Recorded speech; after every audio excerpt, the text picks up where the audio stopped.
దానికి నువ్వంటేనే భయం మావయ్య. అందుకే మీకు చెప్తున్నాను, దాన్ని ఎట్టి పరిస్థితుల్లో బయటికి వదలొద్దు. కన్న తండ్రిని జనాభా లెక్కల నుంచి తీయించేస్తావా? అంతెత్తే దిగిపోయావా? నాకు ఆయన అంటే ఇష్టం లేదు, అందుకనే అలా చెప్పాను. వస్తాను. నా కాబోయే కోడలు ఉషా కనిపించడం లేదు. కంప్లైంట్ ఇద్దామని వచ్చాను. జీకే, కంప్లైంట్ తీసుకో. బాబాయ్ చెప్పింది చేయి.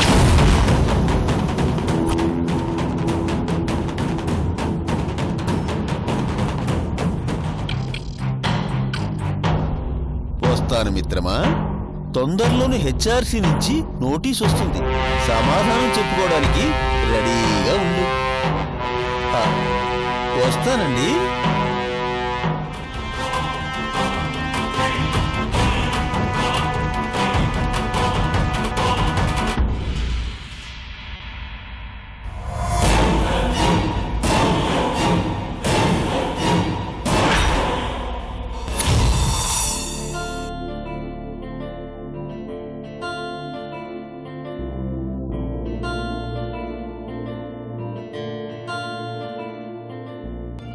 ప్లీజ్ సార్, ఈ ఉద్యోగం ఎలాగైనా నాకే వచ్చేలా చెయ్యండి. మీరు అడిగిన క్వాలిఫికేషన్స్ అన్నీ నాకున్నాయి కదండి. ఇప్పటికే బద్రి అన్నయ్యకు చాలా బరువయ్యాను. ఇంకా తనని ఇబ్బంది పెట్టడం కరెక్ట్ కాదు.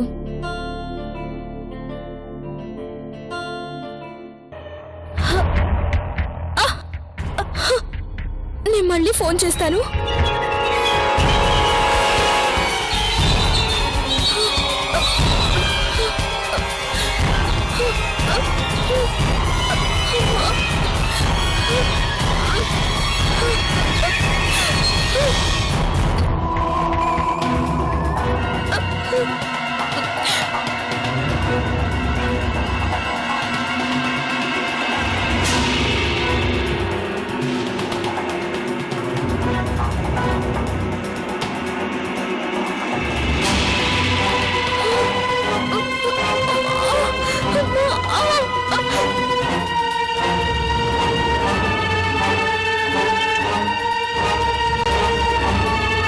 సంధ్య,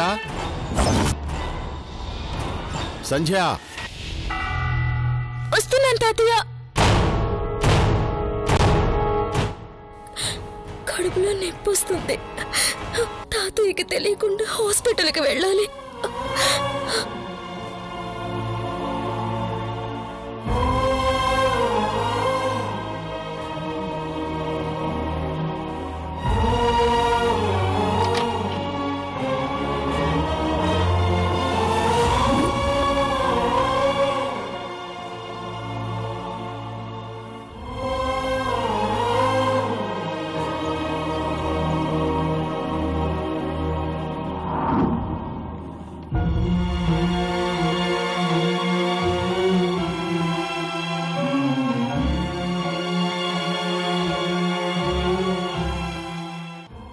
ఏంటి తాతయ్య? కొంచెం కాఫీ పెట్టరామ్మా. అలాగే తాతయ్య.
అమ్మా సంధ్య, అలాగే మంచినీళ్ళు కూడా తీసుకుని రామ్మా.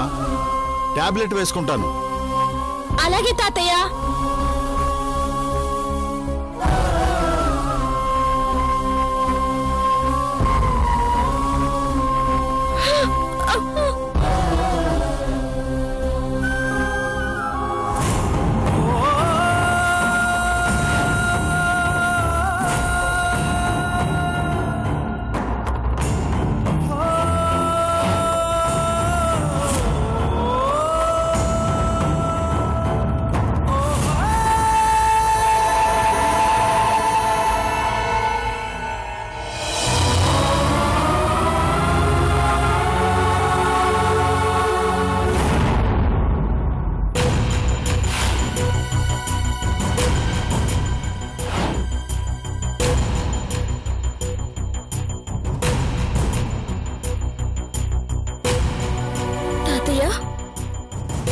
మంచినీళ్ళు.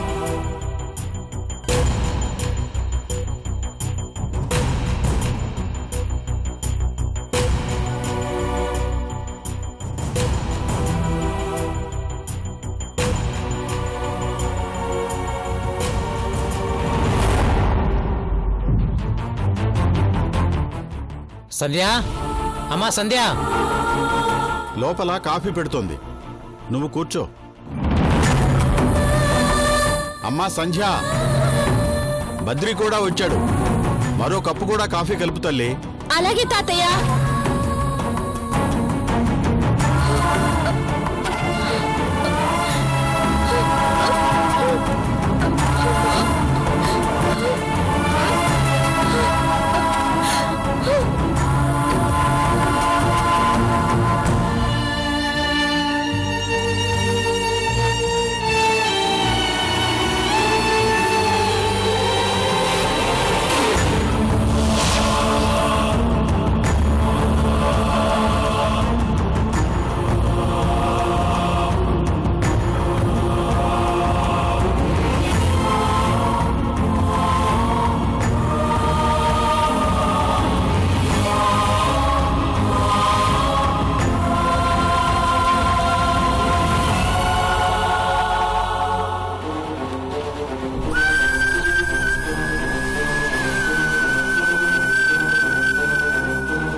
అమ్మా సంధ్య,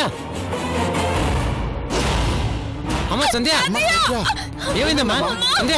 ఏమైంది సంధ్య? అమ్మా ఏమైందమ్మా సంధ్య? అమ్మా సంధ్య, సంధ్య బాబు పదండి, హాస్పిటల్ తీసుకెళ్దాం. అమ్మా సంధ్య, ఏమవుదమ్మా? హాస్పిటల్ తీసుకెళ్తాం. హాస్పిటల్ తీసుకెళ్దాం. ఏమవుదు?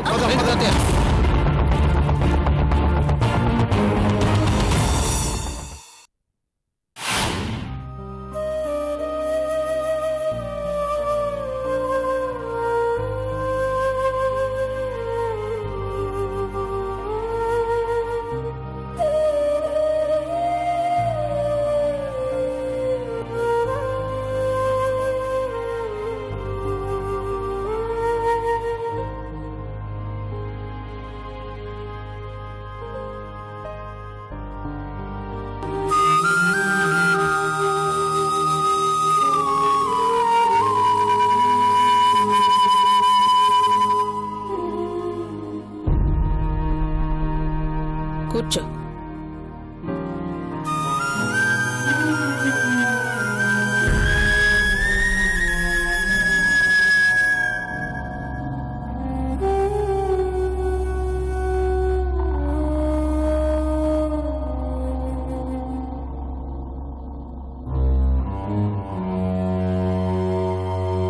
నీ వాలకం చూస్తుంటే పెళ్ళైనట్టు లేదు. నువ్వు ప్రెగ్నెంట్ అన్న విషయం మీ పెద్దవాళ్ళకి తెలుసా?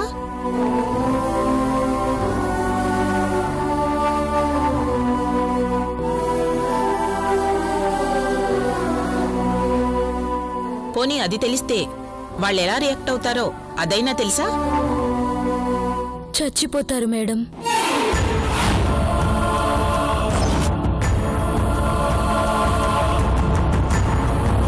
మరి ఆ భయం ముందెందుకు లేదు? పోనీ ఇప్పుడు ఆ కడుపు నొప్పి ఎందుకొచ్చిందో అదన్నా తెలుసా?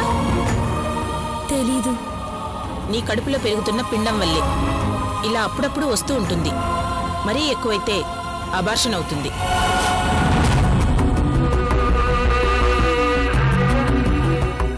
ఏంటలా చూస్తున్నావు? నేను చెప్పేది నిజం.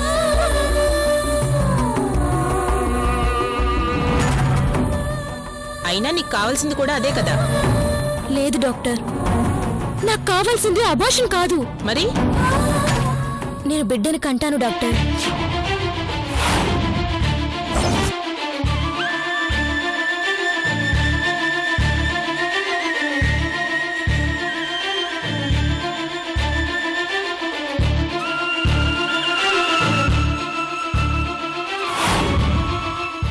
ఏంటి ఇంట్లో వాళ్ళకి తెలియకుండానే అది సాధ్యమయ్యే పని అనుకుంటున్నావా?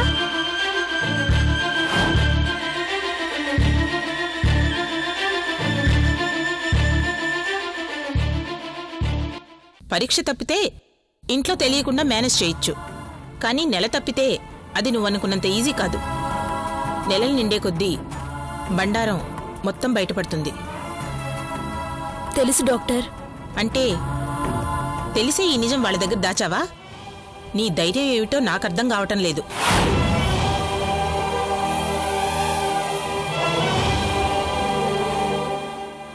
అయినా నీ గోల నాకెందుకు కానీ వాళ్ళని పిలు. నాకు తెలిసింది చెప్పడం నా ధర్మం.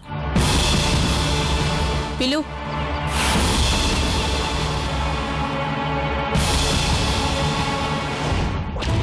ప్లీజ్ డాక్టర్, చెప్పకండి. మా తాతయ్య తట్టుకోలేరు. నా మాట వినండి ప్లీజ్.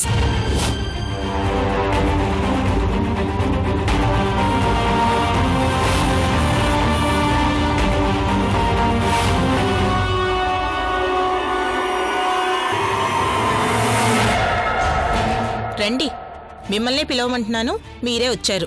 కూర్చోండి.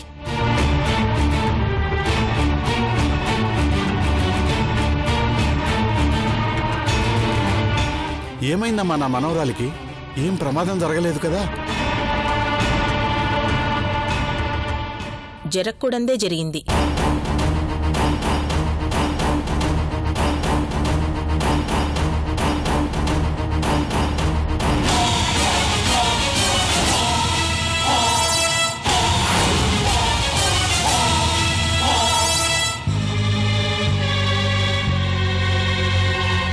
ఏమైంది డాక్టర్?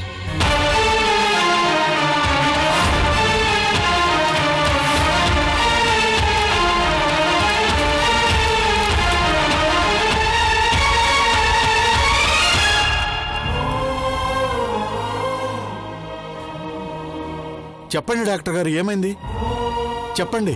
ఏమైనా ప్రమాదమా? ప్రమాదమే.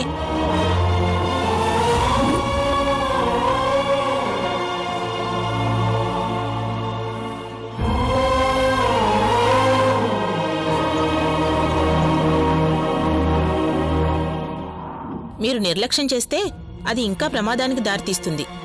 పోను పోను మీకే ఆ ప్రమాదం చాలా స్పష్టంగా అర్థమవుతుంది.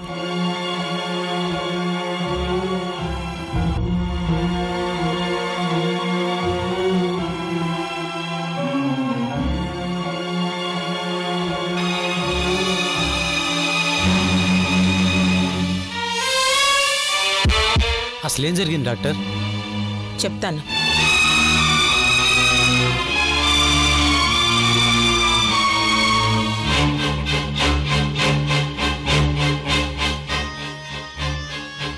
తన కడుపులో అల్సర్ ఫామ్ అవుతుంది.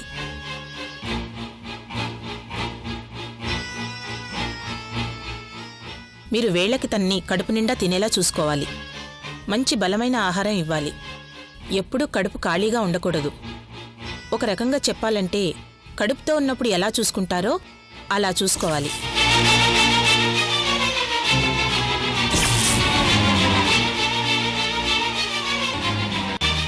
అలాగే డాక్టర్, చాలా జాగ్రత్తగా చూసుకుంటాం. వెళ్ళొస్తాను డాక్టర్ గారు. అలాగే.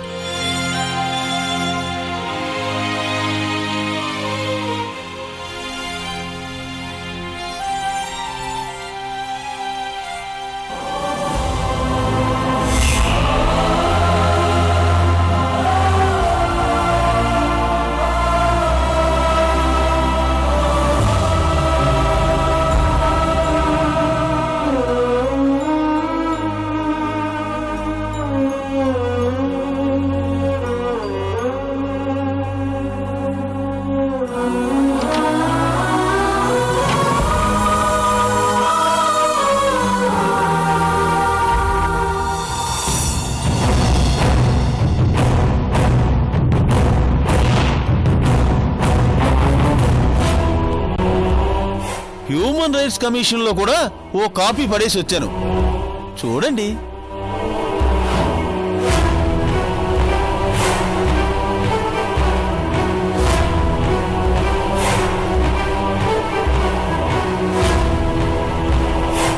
ఉషా అనే అమ్మాయిని తన ఫ్యామిలీ మెంబర్స్ అయిన జీకే, రేఖ, కమల్, స్నేహ, రాజేశ్వరులు కిడ్నాప్ చేశారని సముద్ర అనే వ్యక్తి కంప్లైంట్ ఇచ్చిన కారణంగా హ్యూమన్ రైట్స్ కమిషన్కి ఫ్యామిలీ మెంబర్స్ అందరూ హాజరయ్యి సమాధానం చెప్పాలి. ఏమైందిరా అలా ఉన్నావేంటి? ఏం లేదు. అసలు ఏమైందో చెప్పరా?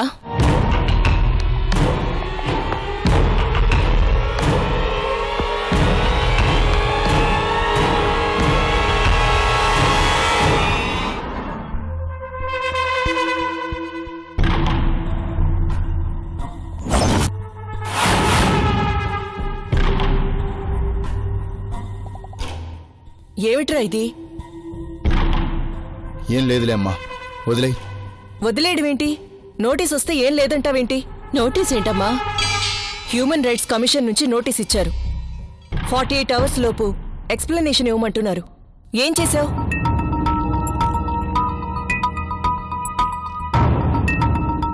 నేనేం చేయలేదు. మరి చెప్పరా, ఏమైంది? చెప్పడానికి ఏం లేదమ్మా. ఉష కనిపించడం లేదని ఆ సముద్ర కంప్లైంట్ ఇచ్చాడు. నేను హౌస్ అరెస్ట్ చేశానని హ్యూమన్ రైట్స్ కమిషన్కి చెప్పాడు. వాళ్ళు నోటీస్ పంపించారు.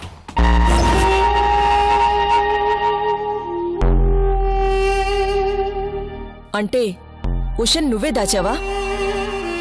అవును. ఎందుకురా?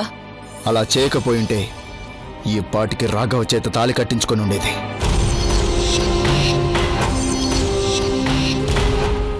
అందుకే కోపం వచ్చి దాన్ని మామయ్య వాళ్ళ ఇంట్లో పెట్టి లాక్ చేశాను.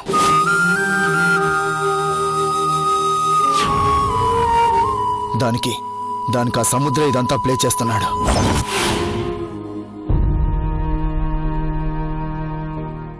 మరి 48 అవర్స్ లోపు ఉషని హాజరుపరచాలన్నారు కదరా? హాజరుపరచాలి. అక్కడ తనని ఎవరు బంధించలేదని చెప్పాలి. చెప్పకపోతే ఉద్యోగం పోతుంది. పోతే పోయిందమ్మా ఉద్యోగం. ఏ అది లేకపోతే నేను బ్రతకలేనా?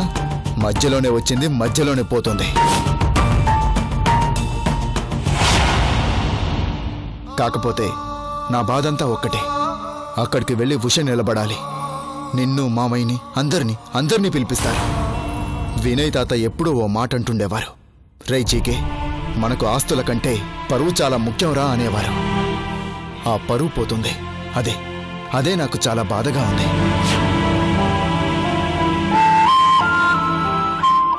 ఎందుకురా బాధపడాలి? అయినా మనం ఎందుకు పరువు పోగొట్టుకోవాలి? నీ ఉద్యోగం అయినా ఎందుకు పోవాలి? అది నువ్వు నిజాయితీగా సంపాదించుకున్న ఉద్యోగం. ఎందుకు పోవాలి?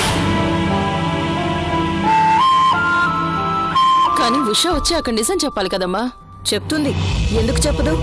దానికి మంచి చేస్తున్నప్పుడు ఎందుకు నిజం చెప్పదు?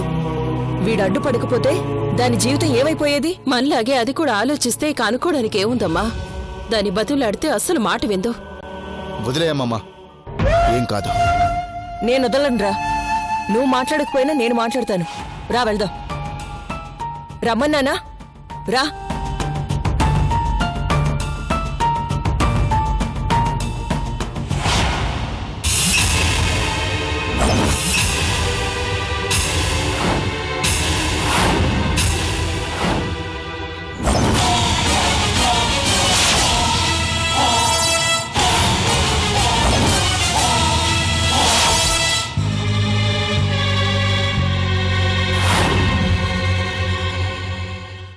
ఇదిగో నువ్వు చేసిన పనికి వాడికొచ్చిన నోటీస్. రేపు నువ్వు వెళ్ళి నన్ను ఎవరు దాచిపెట్టలేదు, నన్ను ఎవరు ఇబ్బంది పెట్టడం లేదని చెప్పాలి. నీ అంతటే నువ్వు వెళ్ళి నిజం చెప్పకపోతే వాడి ఉద్యోగం పోతుంది. అంతకంటే ముందు మన ఇంటి పరువు పోతుంది. ఏంటే ఏం మాట్లాడావు? నీకు మంచి చేయడానికి చూసినందుకు వాడికి చెడ్డ పేరు వస్తుంది. వాడు నిన్ను బలవంతంగా తీసుకెళ్లి దాచాడని ఆ సముద్ర కంప్లైంట్ ఇచ్చాడట. అది నిజమే కదా?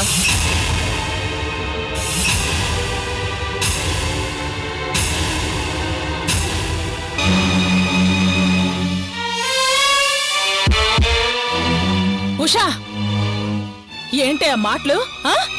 ఏ కాదా? మీ కళ్ళ ముందే కదా నన్ను ఈడ్చుకొని వచ్చి గదిలో పడిస్తే తాళం వేశాడు. ఇందులో అబద్ధమేముంది? ఏయ్ ఏయ్ అలా ఎందుకు చేశాడో నీకు తెలీదు? ఆ సమయంలో వాడు నిన్ను కాపాడకపోయింటే నీ జీవితం సర్వనాశనం అయి ఉండేది. సర్వనాశనం అయి ఉండేదని మీరంటున్నారు, నా జీవితం బాగుపడి ఉండేదని నేనంటున్నాను.